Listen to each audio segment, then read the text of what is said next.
and welcome to today's debate on how the internet and social media is affecting the lives of young people.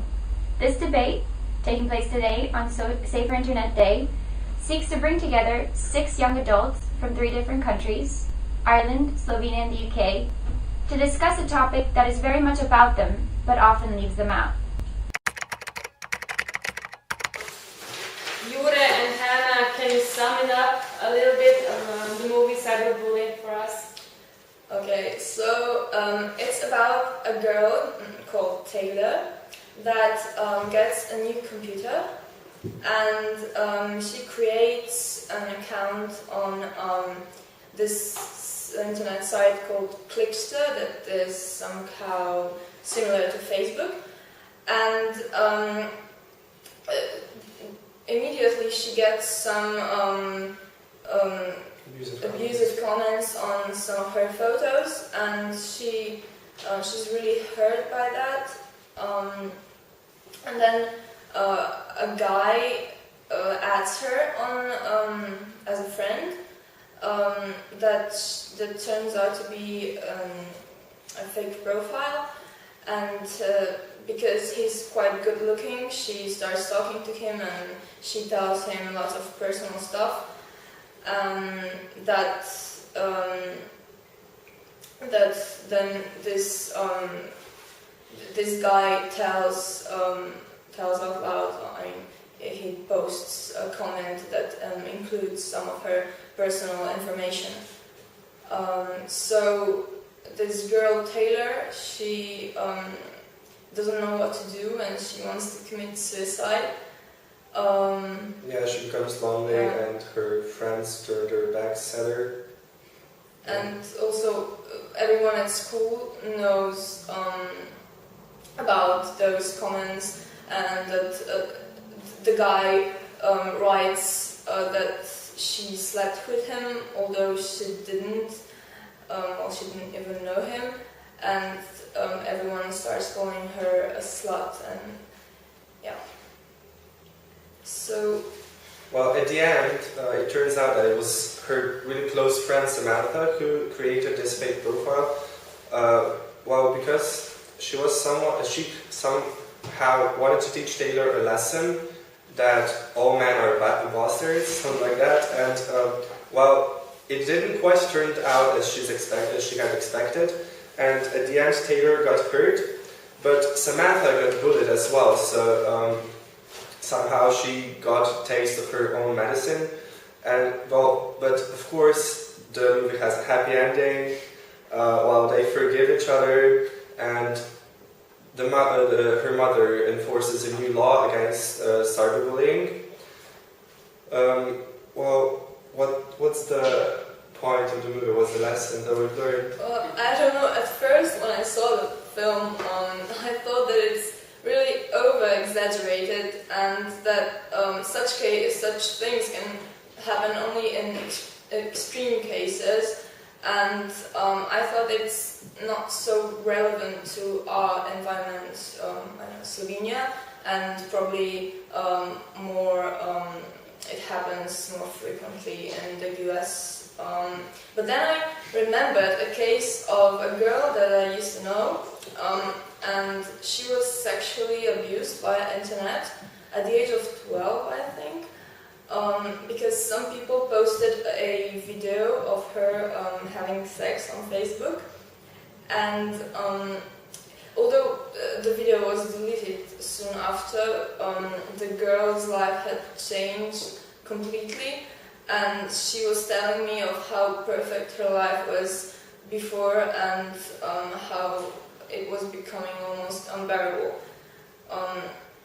So I asked myself, why did I think that this wasn't possible here at the beginning? And I've come to a solution that it was a typical Hollywood movie. So it would maybe have worked for 10 years old, but definitely not for people our age. If it were more, realistic and it would have worked better, I think. Yes. A question I asked myself during this movie was that, such as the case of a fake profile of James. Do we create a false picture of ourselves online by, for example, enhancing our photos by Photoshop, or altering the data about ourselves, or simply just telling the stuff we want people to know about us? Well, I think everyone wants to somehow delete the mistakes that he or she has in real life, and like everyone wants to be perfect, and this is not possible. So I don't know. I'm not against Photoshop or revealing only the information that you want, but if it's exaggerated, if it's too much, if you like completely change yourself, or put a picture of someone else as your profile photo, pretending it's you, I think that's not really good. But it's also up to the person that does it. So I don't think it affects anyone apart from the person that does it. Well, but it might backfire at you. Like you said before, if you meet someone on the internet and then after you meet in real life, that's well, right, you just don't seem to get... Yeah, I agree with that. But, I mean, yeah. Before I hand over to Simon, you would have some questions for the Irish and England team. So you would have... Yes.